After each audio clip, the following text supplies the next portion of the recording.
So today we are looking at SBCs. We've started to get a solid amount, to be honest. The player of the months are now disappearing and we are just going in for the absolute kills with triple play style pluses. We've had a few decent ones, I must admit. We've had the Brentford boys. They've been absolutely sensational for the price. When it comes to the icons though, because they're the easiest ones to go with at the moment, we're obviously not getting many more at this moment in time. We have had Thuram and also Owen since the launch of Team of the Season, and hopefully we do see something change into Team of the Season. It seems like the Bundesliga definitely had some very good prices, very low weight. I don't know if I'm on my own there, but it does seem it's very difficult to get anybody at this point. When it comes to the Icon SBCs though, let's have a look and see at prices and where they stand. I think for me, Icons have not really shifted on where I personally go with them. We've got the prices still at an absolute record low. I would still say Hullet, I would still say Thuram are two of the #1 icons that I would complete. When it comes to the rest, I think you could argue definitely between Henry and Eusebio. Now, for me personally, I would go, in my opinion, Henry first, and then I'd go Eusebio. So if you're looking for coins, check in the description for El Dorado. Depending on the coin amount that you're looking for, the delivery time is displayed on the website, and you'll see lots of different trusted sellers with reviews on specifics, and also the ability to be able to pick who you want. It will also show how much they have in stock, and obviously you can see that they are verified members. There is 100% refund ability and also 24/7 support if you need any questions with your coin needs. Also, if you head over to Trustpilot as well, you can see over 30,000 upvotes for them. You can see how reliable they are. Obviously great feedback across the entire board with El Dorado. So when on checkout, make sure you are using the code JT11 for 5% off your order every time. Discount code JT11. Now let's get back to the video. I don't know if I'd quite go a must complete with Eusebio. I think he's incredible, but I do think Henry this year, with the fact that he could get an evolution sooner than Eusebio, because obviously he's 92, I would say he's more of a beneficial player. Eusebio, I'm quite happy to wait until footies when eventually he gets that 99, that 98 rated card. I'm more than happy with that and just get some Team of the Season strikers in at the moment. Even the same for Henry, to be honest. I'm not necessarily grinding him out, going absolutely crazy to get him. I just think if you have the opportunity, he's going to be a decent shout. Players that I would say are not worth it in terms of icons, there is quite a few. Maybe a few fodder options, arguably. Gerd Muller, I mean, he is kind of worth completing. I don't think he's necessarily the craziest card anymore. I would go he's kind of in that worth completing if you really wanted to. Like, he's not a bad card, but with all the strikers we've got, I mean, you could easily put him in the don't complete, in my opinion. We have the likes of Lahm coming in at 144. We have obviously Beckenbauer at 240, Nedved at 280. Some very, very cheap cards. I'd go Lahm as kind of your fodder option. You're utilizing your fodder to actually get him. That's going to be the way I would go with it. Beckenbauer as a new card, a new player, I would say is worth completing. Other than that, I possibly would say you're going to get a lot of CDMs here. Nedved at 280, I'd probably put him down now. I don't think he's going to overtake many, in my opinion. Just with the amount of players we've already got, there's just going to be better for cheaper out there, in my opinion. Sauer coming in at 650. Again, centre mids we've got, there's cheaper, far cheaper. Same with Zico, same with Baresi. There is just, unfortunately, a wide scale players at the moment that are just crazy. Now, I would say Drogba, and to be honest, possibly even Eto'o at 840 are worth completing as well for the level of striker they are. Obviously, if you are building a Barca past and present or a Chelsea past and present, which works for both. Did he play for Chelsea? I know he played for Everton. Did Eto'o play for Chelsea? I don't think he did. He might have been just Everton. But regardless, if you're building past and presents, then obviously don't take my word for it. Owen, I quite like Owen. I don't think he's a bad card. I just think he's just a bit naff, to be honest. There's not a lot to him. Like, great pace, of course. Finesse, yes. Power shot, yes. Chip shot, is what it is. But really, we've got 10, 15 other strikers at that sort of level.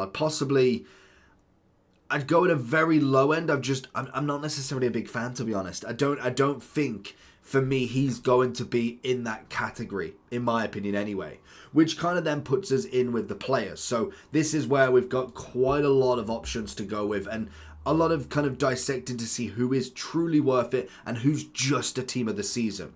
Now, obviously, if you go all the way to the back, you've got the player of the months. You've obviously got Alonso for 75, 62, 270, 100 and 124. Now, if you are looking at them as a future Evo, as you're looking at them as fodder options in the future, then absolutely, like, they're cheap, they're cheerful, they're worth doing for the evolution or for the actual fodder purpose.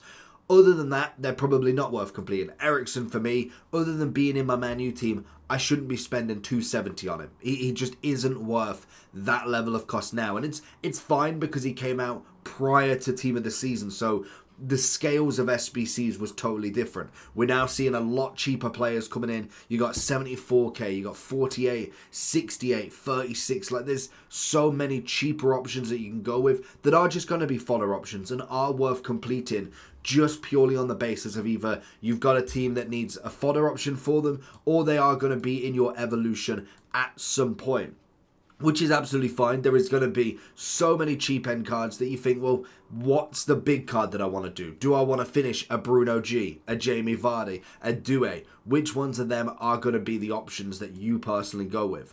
Obviously, it all depends on what team you're actually building. And I think for me, you look at the likes of Doué. Normally, I kind of go with a later SBC because it does tend to be that they get better and better. The fact that none of them have quadruple, for me personally, just says that none of them are a guaranteed complete because there's very few players with a quadruple playstyle plus at the minute in an SBC or in an evolution. So that kind of automatically takes that away. With Doué, I mean, as a left wing, he's decent. He's got what you need. Like, he's 890, so he's not necessarily cheap, but I think he is one of them cards that could satisfy a lot of positions. Now, I don't think he's a must complete by any stretch. I think he's most definitely good enough. He's definitely good enough to be in people's teams. When it comes to the rest of that second page, we've obviously got Paris, we've got Gibbs White 100. We obviously already put the player of the seasons in. Very much worth the coins. Turland, to be honest, I think she's actually a pretty decent striker. You remember from last year, she definitely came in with a solid amount that you can use. Gibbs White, I'd personally go with the don't complete for her, unfortunately. At 170, I'm only going to ever use her for fodder options anyway. So realistically, what's the point going with that, to be honest, to just put her into another SBC? Maybe if you've finished everybody else, fair enough, but that's going to be a lot of SBCs, and whether you want to grind that much, I probably wouldn't either, to be honest. Bruno G, though, 170, I think he, for me, is a solid price for a potential Evo in the future. A quadruple really takes this card to the next level. I would say, again, not necessarily my must-complete card, but most definitely up there with the best of them. We then will put Mbeumo up there as well because I think him and the trio are absolutely fantastic. It's a great SBC. They used to do it during the Euros as kind of like the triple nation SBC. You always got it for the kind of lower nations that don't necessarily have chemistry linking players. You look at like, I mean, you say Poland to be fair, but it was kind of like the Denmarks of the game where there wasn't necessarily a crazy amount of cards. For this, you've got the three Brentford guys, you've obviously got Wizard, you've got Damsgaard and Mbeumo all ready for 46,000. For me, I think that is just a brilliant SBC in general. If you're a Brentford fan, you are licking your lips at that one. It is well worth the money. I'd possibly even go it is a must complete just because it is so cheap to get it done. It's well worth your coins in my opinion, or even just your fodder. We then have a lot of cheaper cards here as well. We obviously got Van Drongelen, I want to say, if I start an A, 12,000 for a 90. Now, obviously, that's going to be great for the Bundesliga Cup. Realistically, you're not going to utilise him that much, to be fair. And then we did get quite a few decent ones. We got for the Bundesliga, we got Kim Min-jae at 190. Solid card as a centre-back. Rikun, who actually looks pretty usable. Great pace, great shooting, passing, dribbling, bit of physicality. It's a massive upgrade in comparison to what we saw, obviously, for his base hero. He's not really had anything else since. Obviously, we've got the right mid inside forward plus, but realistically, incisive, pinged pass, finesse.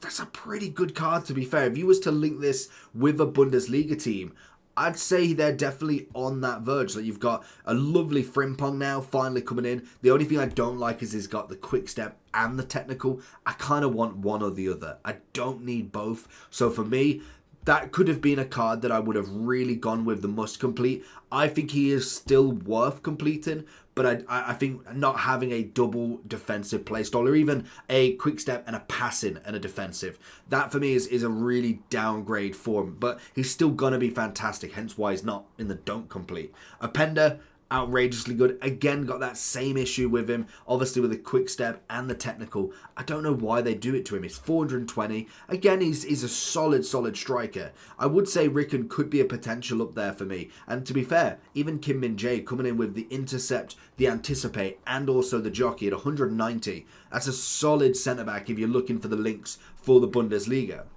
We also got Stanway, again another one that I would definitely be looking at the very minimum. A little bit more expensive, but again, coming in with the stats, the playstyle pluses, everything that you do need in this game. Which then we kind of go on the tail end of the Prem, obviously. We did get Perrin, is obviously going to go in the cheaper end. And we did also get a few others, like we did get Aina, I don't know how to pronounce his name, but regardless, he goes into the fodder, 63,000. We also had a Smith coming in at 40,000. And then we also had Azaz coming in at 27. They're just going to be the fodder. They're looking great now. You've got the Bundesliga Cup because we need 7 team of the seasons, 5 in which can be 92 to 93, 2 of which need to be 91 to 90. So these SBCs are actually coming in pretty clutch. So hopefully you haven't finished all of them and binned all of them yet, because we didn't know that was going to happen. Murphy. Now, for me, it's probably one of the only ones that actually I'm a bit disappointed in. 244 for a Prem, English Prem, rapid, technical, relentless. Unfortunately for him, he would be probably my only team of the season, actual rarity, that I would say don't complete. It's a shame for him, because I would say when we look at the Caicedos at 160, it's a solid upgrade. Intercept, slide tackle, pinged pass, 4-4, great stats. What's there not to like? He's definitely worth a looking at the minimum. So I think they just got the price wrong. I really think that he's 100k cheaper. He's only, I'd say even 140 is probably still a little bit too much for the 93 winger, but we keep moving with it. And then the final one is our boy Jamie Vardy. Now this could be the potential last card we see of the top level for him. Obviously there will be an evolution at some point with the footies, so whether you want to complete this card for then, it's totally up to you. I could not say 1.1 mil for Vardy is worth absolute must, but it's definitely worth a look in if you are wanting a Jamie Vardy in that top caliber. Now, you can obviously just go with the 91 and upgrade that one. You could even go for the 83. The footies evolution isn't going to be you need a 95. It just will help with the playstyle pluses and also the stats already. So just be very wary of that if you are looking to get a 98 footies Jamie Vardy at some point in the evolution chain. But that is going to be everybody for me right now. Let me know down below what you think. Have you finished many, or are you just still grinding all the upgrades? Leave a comment down below. Peace.